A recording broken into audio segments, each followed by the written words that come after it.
Dapat ilmu baru nih ya. Ada sedekah mentok, ada orang sudah mentok baru sedekah gitu ya. Ya, jadi saya berikan rumusan Qur'annya. Sebetulnya itu standar. Yang paling standar di dalam ujian Allah kepada manusia supaya ada nilai rasa dalam diri kita bahwa kita itu punya Allah. Itu poin tertingginya.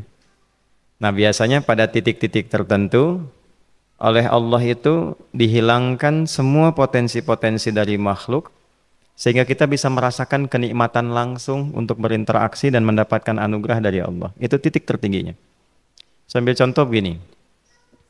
Nabi Zakaria itu yang paling viral di Al-Quran, salah satunya divonis oleh manusia tidak akan mungkin punya keturunan. Secara klinis mustahil karena istrinya divonis monofus dan mandul. Secara medis semua sudah angkat tangan. Tapi apa yang dilakukan? Nanti ini akan melahirkan rumus di Quran surah kelima Al-Maidah ayat 35. Nanti jadi rumus standar dari apa yang dialami oleh beliau ini. Di titik itu beliau menangkap isyarat bahwa ketika manusia sudah mengatakan tidak mungkin, itu tanda awal dari Allah supaya kita langsung memohon kepadanya karena Allah ingin memberi tanpa perantara siapapun. Maka dilakukanlah kemudian solat. Solat itu dalam bahasa Arab, terjemahan kitanya artinya sesuatu yang tersambung, terkoneksi. Karena itu saat kita sedang solat, kita sedang menyambungkan diri kepada Allah. Anta'budallaha ka'annaka tarah. Kata Mas Ihsan tadi. Kita menyembah Allah dan kita merasa diawasi, dinilai oleh Allah. Maka dalam solat itu beliau meminta. Ya, permintaannya viral. Qala rabbi habli min ladunka dzurriyyatan thayyibah innaka sami'ud du'a. Bahasa bebasnya begini, ya Allah, semua memvonis aku tidak akan mungkin punya keturunan. Sekarang aku memohon kepadamu saja yang tidak punya batas dalam pemberian. Nah, sebelum ke sedekah dengan harta, Allah mengajarkan dulu sedekahlah dengan tubuh kita. Karena tidak semua orang boleh jadi memiliki harta, tapi semua orang punya potensi untuk menggerakkan tenaganya untuk meminta. Oleh karena itu diletakkan sebelum harta itu solat. Kenapa rukun Islam yang kedua solat, selanjutnya zakat? Karena tidak semua orang bisa mengeluarkan harta. Kalau tidak ada satu pun mentok di harta, maka gunakan tubuh kita untuk menunaikan solat. Itu rumus Nabi Zakaria. Maka beliau tunaikan di mihrabnya Maryam, minta ke Allah. Rumus kedua, sebut nama Allah, Asmaul Husna, sesuai kebutuhan kita. Jadi nggak harus 99. Misal, ini mau menuntut ilmu, sekolah, sebut ya Allah ya Alim, pemilik ilmu. Ada persoalan rizki yang ingin kita dapatkan, ya Allah ya Razak. Ada proyek, ada kegiatan yang kira-kira tantangannya tidak mudah, ya Allah ya Al-Fattah. Ini beliau minta karena divonis tidak mungkin, maka meminta kepada Allah dengan nama pemberian tanpa batas, namanya Wahhab. Disingkatnya Hab. Rabbi habli, ya Allah yang tak punya batas dalam pemberian, mereka memvonis aku punya batasan, maka mohon anugerahkan darimu saja. Jika padamu belum sempat juga terkabul, maka mohon tunjukkan kepadaku dengan cara apa lagi aku mesti meminta. Maka dalam situasi mentok itulah kemudian turun langsung jawaban. Fanadathul malaikatu wa huwa qa'imun yusalli fil mihrab annallaha yubashshiruka bi Yahya. Tolong garis bawah ini. Orang-orang yang langsung memiliki kesadaran saat di titik paling krusial, terendah, dan kita merasa tidak punya apa-apa, lalu ada kesadaran kita punya Allah dan meminta, itu seketika nggak ada sekat. Langsung dijawab. Seketika. Nah, karena itu biasanya di momen tertentu setiap kita itu pasti mengalami peristiwa itu, apapun bentuknya. Nah itu kalau sudah sampai ke situ itu kode. Jadi di Islam tuh nggak ada pesimis, ya tidak ada pesimis, dan jangan pernah melarutkan diri pada sebuah vonis sudah ini nggak mungkin, nggak akan dikabulkan. Nah itu jebakan setan. Karena declare pertama iblis ketika melakukan kesalahan itu kalimatnya jelas. Ana khairum minhu khalaqtani min narin wa khalaqtahu ya min tin. Saya lebih hebat, lebih bagus. Allah nggak mungkin ada ampunan lagi. Jadi diteruskan kesimpulan ini karena nggak mungkin katanya diampuni, ya sudah bermaksiat saja. Karena nggak mungkin dikabul, ya sudah pesimis saja. Padahal di titik itu Allah sedang membuka. Temukan kata itu, temukan hubungan itu, minta itu tanpa sekat. Maka seketika malaikat turun menyampaikan, doamu dijawab. Itu sedang berdiri, baru selesai doa, belum selesai sholat, belum salam. Turun malaikat mengatakan, Allah kasih kabar, kamu akan punya anak, langsung namanya dari Allah Yahya. Jadi Yahya itu pemberian Allah. Ya, pemberian Allah. Yahya artinya hidup. Yang mustahil menurut manusia, lahir seorang bayi dari rahim perempuan yang divonis menopause dan mandul, kata Allah, jadi dan hidup.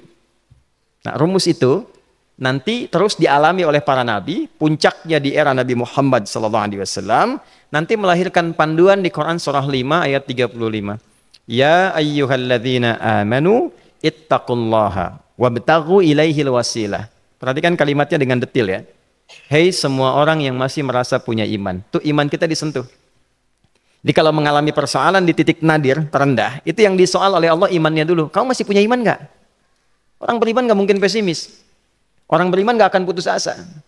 Orang beriman nggak akan bunuh diri. Imannya ditanya dulu. Katanya kau beriman, iman kamu di mana? Kalau masih punya iman, kata Allah, ini ujian dari saya supaya kamu nyebut saya.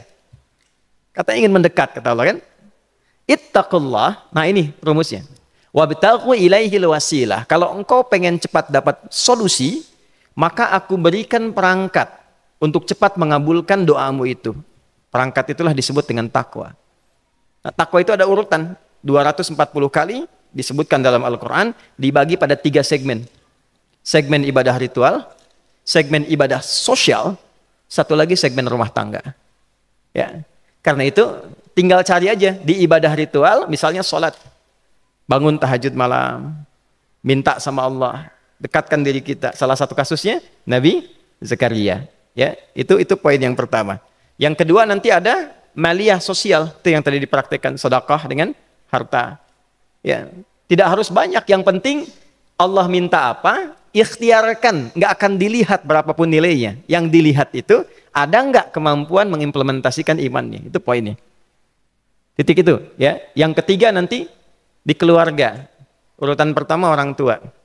Kata Ibnu Abbas radhiyallahu taala anhuma, tidak ada satupun aku melihat amalan tertinggi yang menarik perhatian Allah untuk memberikan ampunan pada orang taubat atau mengabulkan doa dengan cepat kecuali berbakti pada orang tua. Dan kisahnya viral sekali di Al-Bukhari, 3 orang terjebak dalam gua, kemudian tertutup batu besar karena berteduh hujan, tapi tertutup batu besar. Lalu ketiganya mendorong, tidak pernah bisa mengeluarkan tenaga yang mampu mengeluarkan mereka dari batu itu. Gak bisa gerak. Satu di antara 3 orang ini mengusulkan, sudah, ini tanda dari Allah.